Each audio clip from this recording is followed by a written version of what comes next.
हमारा अगला टॉपिक है गठबंधन के प्रकार या प्रतिमान। गठबंधन कितने प्रकार के होते हैं इसमें चर्चा करेंगे हम। तो इसमें सबसे पहला है एक दल की प्रधानता वाला गठबंधन। एक दल की प्रधानता वाले गठबंधन में एक दल बड़ा होता है और यह बहुत प्रभावशाली होता है और इसके साथ अन्य छोटे छोटे दल मिलकर गठबंधन सरकार का निर्माण करते हैं। ये छोटे छोटे दल सरकार के निर्णयों को प्रभावित तो करते हैं लेकिन सरकार को नियंत्रित नहीं कर सकते, क्योंकि इसमें एक दल बड़ा होता है जो प्रभावशाली होता है और वह अपने निर्णयों को प्रभावशाली ढंग से ले सकता है।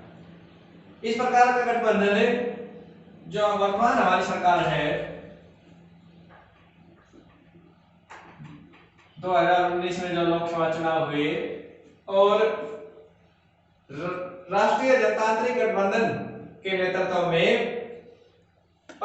श्री नरेंद्र मोदी के नेतृत्व में सरकार का निर्माण किया गया और श्री नरेंद्र मोदी प्रधानमंत्री बने। तो जो भारतीय जनता पार्टी है उसको अपने दम पर इस चुनाव में 303 सीटें मिली और गठबंधन को लगभग 335 सीटें प्राप्त हुई। तो इसलिए जो गठबंधन के अन्य छोटे दल हैं वो इस सरकार को नियंत्रित नहीं कर सकते। अगला जो दूसरा है हमारा परस्पर एक समान दो विरोधी गठबंधन। इस प्रकार का गठबंधन में दो गठबंधन होते हैं और जो परस्पर विरोध पर आधारित होते हैं। 2014 के चुनाव और 2009 के चुनाव में हमें इस प्रकार का गठबंधन भारतीय राजनीति में देखने को मिला। 2009 में भारत में चुनाव से पहले दो गठबंधन बने, एक राष्ट्रीय जनतांत्रिक गठबंधन और दूसरा संयुक्त प्रगतिशील गठबंधन। एक को एनडीए कहा गया, एनडीए, और दूसरे को कहा गया यूपीए। एनडीए से हमारा अभिप्राय है नेशनल डेमोक्रेटिक अलायंस और यूपीए से हमारा है यूनाइटेड प्रोग्रेसिव अलायंस। जो एनडीए था ये भारतीय जनता पार्टी के नेतृत्व में गठबंधन बनाया गया और जो यूपीए था वो कांग्रेस के नेतृत्व में गठबंधन बनाया गया। क्योंकि कांग्रेस और भाजपा दोनों विरोधी पार्टियां हैं तो ये दोनों गठबंधन भी आपसी विरोध पर आधारित थे और 2009 के चुनाव में जो यूपीए था संयुक्त प्रगतिशील गठबंधन इसको सफलता मिली और श्री मनमोहन सिंह के नेतृत्व में सरकार का निर्माण किया गया। अर्थात परस्पर एक समान दो विरोधी गठबंधन ऐसे गठबंधन से है जिसमें दो समान गठबंधन होते हैं और जो एक दूसरे के विरोध पर आधारित होते हैं और दोनों गठबंधनों का प्रभाव लगभग बराबर होता है। तीसरा है जो हमारा निषेधात्मक आधार पर गठित गठबंधन या हम कह सकते हैं विरोध के आधार पर गठित गठबंधन। इस प्रकार का गठबंधन हमें 1999 के लोकसभा चुनाव में देखने को मिला और उससे पहले इस प्रकार का गठबंधन हमें 1996 के चुनाव में देखने को मिला। 1996 के जो चुनाव थे उसमें बीजेपी का विरोध करने के लिए सभी दल इकट्ठा होकर एक गठबंधन का निर्माण किया और जिसे संयुक्त मोर्चा कहा गया। तो जो संयुक्त मोर्चा बना था वो भारतीय जनता पार्टी के विरोध के कारण बना था, इसलिए ये संयुक्त मोर्चा गठबंधन क्या कहलाया? निषेधात्मक आधार पर गठबंधन। तो अब मैं स्पष्ट करता हूं, जब कोई गठबंधन किसी पार्टी के विरोध के आधार पर बनाया जाता है तो उसे निषेधात्मक आधार पर गठित गठबंधन कहते हैं। जैसे 1996 में संयुक्त मोर्चा गठबंधन। अगला है हमारा चौथा, राष्ट्रीय सरकार। राष्ट्रीय सरकार से अभिप्राय है जब किसी देश में चुनाव के बाद सभी दल जीती हुई सीटों के अनुपात के आधार पर सरकार का निर्माण करते हैं तो वो राष्ट्रीय सरकार कहलाती है। इस प्रकार की सरकार किसी राष्ट्रीय व्यक्ति के समय बनाई जाती है। इंग्लैंड में दूसरे विश्व युद्ध के दौरान इस प्रकार की सरकार बनाई गई थी। दूसरे विश्व युद्ध के दौरान चर्चिल के नेतृत्व में राष्ट्रीय सरकार का निर्माण किया गया। तो राष्ट्रीय सरकार के में सभी जो राजनीतिक दल हैं वो मिलकर सरकार का निर्माण करते हैं, इसमें कोई विरोधी दल नहीं होता, क्योंकि सभी दलों के जो नेता हैं वो इस सरकार में शामिल होते हैं। ये हमारे गठबंधन के प्रकार हो गए। अब अगला हमारा जो टॉपिक है वो है भारतीय राजनीति में गठबंधन सरकारें। गठबंधन सरकारें भारतीय राजनीति में कब कब बनी उनका मैं वर्णन करूंगा। आजादी के बाद लगातार 1976 तक एक दल का प्रभुत्व रहा, या ये कह सकते हैं कि लोकसभा में एक ही दल ने अपनी सरकारें बना दी और वह दल था भारतीय राष्ट्रीय कांग्रेस। पहली बार 1977 में कोई गैर कांग्रेसी सरकार बनी और वह सरकार एक गठबंधन सरकार थी। तो पहली जो सरकार गठबंधन सरकार बनी वो है 1977 में प्रथम गैर कांग्रेसी सरकार। 1975 में इंदिरा गांधी द्वारा आपातकाल लगाया गया था और आपातकाल के दौरान जो इंदिरा गांधी सरकार द्वारा जो कदम उठाए गए, जिसमें विशेषतः विरोधी दलों के नेताओं को जेलों में डालना, प्रेस पर प्रतिबंध, मौलिक अधिकारों पर प्रतिबंध आदि थे, जिसके कारण जनता बहुत परेशान थी। और मार्च 1977 में लोकसभा के चुनाव हुए, उसमें जनता ने जो गैर कांग्रेसी गठबंधन बना, जिस जनता पार्टी गैर कांग्रेसी गठबंधन बना, इसको भारी मात्रा में मत दिए और यह गठबंधन स्पष्ट बहुमत के साथ सरकार बना। इस गठबंधन में सभी विरोधी दल शामिल थे, जिसमें Rashtriya Jansangh, socialist party, Samajwadi party व साम्यवादी पार्टियां शामिल थी। तो 1977 में पहली गठबंधन सरकार हमें देखने को मिली और इस गठबंधन सरकार में मोरारजी देसाई के नेतृत्व में सरकार का निर्माण हुआ और मोरारजी देसाई देश के प्रधानमंत्री बने। इस सरकार ने कई महत्वपूर्ण निर्णय लिए, जिनमें से सबसे महत्वपूर्ण निर्णय था सहायोग का गठन। सहायोग ने जो आपातकाल के दौरान जो ज्यादतियां हुई थी उसकी जांच की और अपनी रिपोर्ट पेश की। दूसरी जो गठबंधन हमें देखने को मिला वो था 1989 और ये था राष्ट्रीय मोर्चे की सरकार। 1989 में राष्ट्रीय मोर्चे के नेतृत्व में सरकार का निर्माण किया गया और वीपी सिंह के नेतृत्व में सरकार का गठन किया। वीपी सिंह देश के प्रधानमंत्री बने और वीपी सिंह सरकार द्वारा कई महत्वपूर्ण कार्य किए गए। उनमें से पहला महत्वपूर्ण कार्य था अल्पसंख्यक आयोग का गठन और जो दूसरा महत्वपूर्ण कार्य था वो था पिछड़े वर्ग के लिए सरकारी नौकरियों में 27% का आरक्षण। तीसरी जो हमें गठबंधन सरकार देखने को मिली वो 1996 में मिली। 1996 में जो 11वीं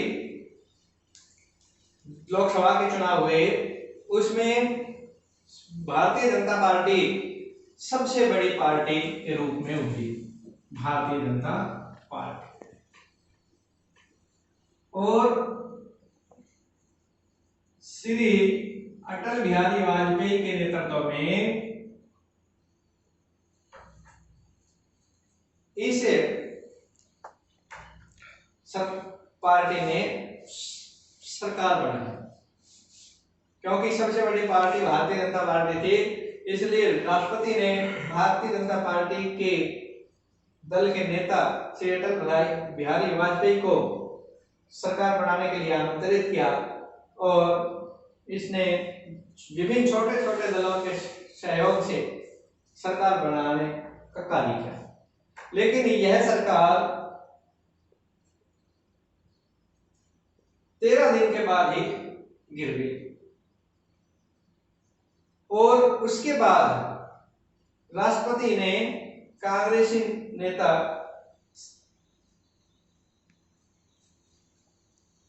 कांग्रेस को सरकार बनाने के लिए आमंत्रित किया, लेकिन कांग्रेस ने सरकार बनाने से मना कर दिया। फिर राष्ट्रपति ने संयुक्त मोर्चा जिसमें मुख्य जो बड़ा दल था वो था जनता दल के नेता श्री एच.डी. देवगौड़ा को सरकार बनाने के लिए आमंत्रित किया और श्री एच.डी. देवगौड़ा ने संयुक्त मोर्चे गठबंधन की सरकार बनाई। इस संयुक्त मोर्चे में अनेक दल शामिल थे और इस संयुक्त मोर्चे को कांग्रेस ने बाहर से समर्थन दिया और लगभग एक साल तक श्री एच.डी. देवगौड़ा भारत के प्रधानमंत्री रहे। लेकिन एक साल के बाद कांग्रेस ने जनता दल पर दबाव बनाया कि वह नेतृत्व में परिवर्तन करे और कांग्रेस के दबाव में जनता दल को अपना नेतृत्व परिवर्तन करना पड़ा और श्री इंद्र कुमार गुजराल भारत के प्रधानमंत्री बने और श्री इंद्र कुमार गुजराल भी लगभग 1 वर्ष तक भारत के प्रधानमंत्री रहे और इसके बाद कांग्रेस ने इस गठबंधन से अपना समर्थन वापस ले लिया और यह सरकार गिर गई और अगले लोकसभा चुनाव हमारे 1998 में हुए। 1998 में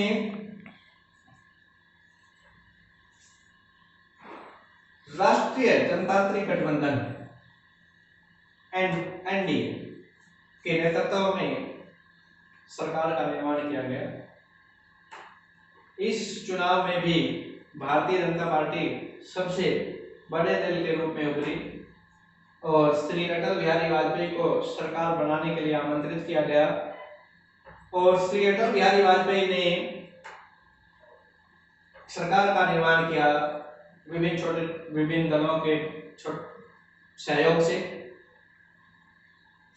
लेकिन यह सरकार भी लंबे समय तक नहीं चल पाई। 13 महीने बाद AIADMK की प्रमुख श्रीमती जयललिता द्वारा इस गठबंधन से समर्थन वापस ले लिया गया और जयललिता के समर्थन वापस ले लेने के कारण यह सरकार गिर गई और दोबारा से चुनाव कराने पड़े और 13 महीने के बाद ही हमें अभी 1999 में दोबारा से चुनाव में जाना पड़ा। ये 12वीं लोकसभा के चुनाव थे और 1999 में 13वीं लोकसभा के चुनाव हुए। 13वीं लोकसभा के चुनाव में भी भारतीय जनता पार्टी सबसे बड़ी पार्टी बनी, लेकिन बहुमत से कुछ पीछे रह गई और अब इस सरकार ने भी, इसमें भी भारतीय जनता पार्टी ने अटल बिहारी के नेतृत्व में गठबंधन सरकार का निर्माण किया और इस गठबंधन को राष्ट्रीय जनतांत्रिक गठबंधन कहा गया। इस गठबंधन में अनेक दल शामिल थे, जैसे एआईएडीएमके, तृणमूल कांग्रेस, अपना दल, तो ये लगभग 24 दलों का गठबंधन था और यह सरकार लगभग, अब इस सरकार ने अपना 5 वर्ष का कार्यकाल पूरा किया और 2004 तक चले। 2004 में 14वीं लोकसभा के चुनाव हुए और 14वीं लोकसभा चुनाव में भी किसी भी पार्टी को बहुमत नहीं मिला और कांग्रेस सबसे बड़े दल के रूप में हुई और कांग्रेस ने से मनमोहन सिंह के नेतृत्व में गठबंधन सरकार का निर्माण किया और इस गठबंधन को संयुक्त प्रगतिशील गठबंधन कहा। इस गठबंधन में भी अनेक छोटे छोटे दल शामिल थे और यह गठबंधन लगातार 5 साल तक चला और इस सरकार ने अपना 5 वर्ष का कार्यकाल पूरा किया। अगली गठबंधन सरकार हमें 2009 में देखने को मिली। 2009 में हमारी 15वीं लोकसभा के चुनाव हुए और इस चुनाव में भी किसी भी दल को पूर्ण बहुमत नहीं मिला और कांग्रेस सबसे बड़ी पार्टी के रूप में उभरी और कांग्रेस ने अकेले 261 सीटों को प्राप्त किया और 261 सीटों के प्राप्त करने के कारण भी कांग्रेस बहुमत से दूर रही और कांग्रेस को दूसरे दलों के सहयोग से गठबंधन सरकार बनानी पड़ी और यह गठबंधन संयुक्त प्रगतिशील गठबंधन था। क्योंकि यह गठबंधन चुनाव से पूर्व किया गया था तो इसलिए इस गठबंधन को सफलता मिली और इस गठबंधन सरकार ने भी लगभग इस गठबंधन सरकार ने अपने 5 वर्ष का कार्यकाल पूरा किया और अगला चुनाव हमारा जो 16वीं लोकसभा का था वो 2014 में हुआ और 2014 में भी चुनाव से पहले ही 2 गठबंधन बन चुके थे, एक राष्ट्रीय जनतांत्रिक गठबंधन और दूसरा संयुक्त प्रगतिशील गठबंधन। राष्ट्रीय जनतांत्रिक गठबंधन भाजपा के नेतृत्व में बनाया गया था, भारतीय जनता पार्टी के नेतृत्व में बनाया गया था और संयुक्त प्रगतिशील गठबंधन कांग्रेस के नेतृत्व में बनाया गया था। इस चुनाव में राष्ट्रीय जनतांत्रिक गठबंधन चुनाव में जीता। भारतीय जनता पार्टी सबसे बड़ी पार्टी बनी और भारतीय जनता पार्टी ने पूर्ण बहुमत की सरकार बनाई और श्री नरेंद्र मोदी देश के प्रधानमंत्री बने लेकिन भारतीय जनता पार्टी ने इंडियन नेशनल लोकदल और अपना दल और अन्य छोटे दलों के सहयोग से सरकार बनाई। यह सरकार 5 वर्ष तक चली और इस सरकार ने कई महत्वपूर्ण निर्णय लिए। अगली जो गठबंधन सरकार हमें दिखाई दी या बनी वो है वर्तमान सरकार। तो 17वीं लोकसभा के चुनाव 2019 में हुए और 2019 में स्पष्ट बहुमत प्राप्त हुआ भारतीय जनता पार्टी को। भारतीय जनता पार्टी ने अपने दम पर 303 सीटें प्राप्त की, लेकिन क्योंकि चुनाव से पूर्व ही दो गठबंधन हो चुके थे, भारतीय जनता पार्टी के नेतृत्व में राष्ट्रीय जनतांत्रिक गठबंधन और कांग्रेस ने संयुक्त प्रगतिशील गठबंधन बनाया था, इसलिए श्री नरेंद्र मोदी ने राष्ट्रीय जनतांत्रिक गठबंधन के नेतृत्व में सरकार का गठन किया और यह सरकार वर्तमान में अब हमारी कार्य कर रही है और श्री नरेंद्र मोदी हमारे देश के प्रधानमंत्री हैं। इस गठबंधन सरकार ने कई महत्वपूर्ण निर्णय लिए हैं, जिनमें से सबसे महत्वपूर्ण निर्णय है वो है जम्मू कश्मीर में धारा 370 को समाप्त करना।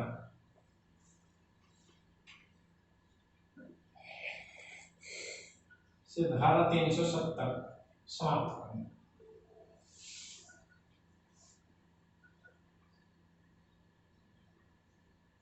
तथा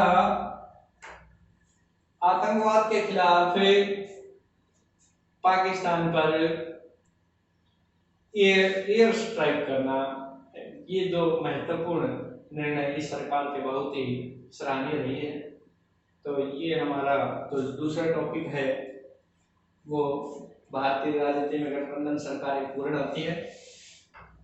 तो आज हमने जो टॉपिक्स कराए हैं उनमें बोर्ड के लिए कुछ महत्वपूर्ण प्रश्न बनते हैं। जो सबसे पहला प्रश्न जो बनता है वो है गठबंधन सरकार क्या है और गठबंधन सरकार के कारण बताएं। दूसरा जो प्रश्न हमारा बढ़ता है गठबंधन सरकार क्या है, गठबंधन सरकार के लक्षण बताएं। और तीसरा जो प्रश्न हमारा बनता है वो है गठबंधन सरकार के विभिन्न प्रकार या प्रतिमान कौन से हैं या गठबंधन सरकार के प्रकारों का वर्णन कीजिए। चौथा जो प्रश्न हमारा बनता है भारतीय राजनीति में गठबंधन सरकारों पर नोट लिखें या भारतीय राजनीति में गठबंधन सरकारें कब बनी उनका वर्णन कीजिए। ये हमारे महत्वपूर्ण प्रश्न बनते हैं। तो आज का हमारे टॉपिक्स खत्म होते हैं। मैं उम्मीद करता हूँ कि आप लोगों को सारे टॉपिक अच्छी तरह समझ में आ गए होंगे। धन्यवाद।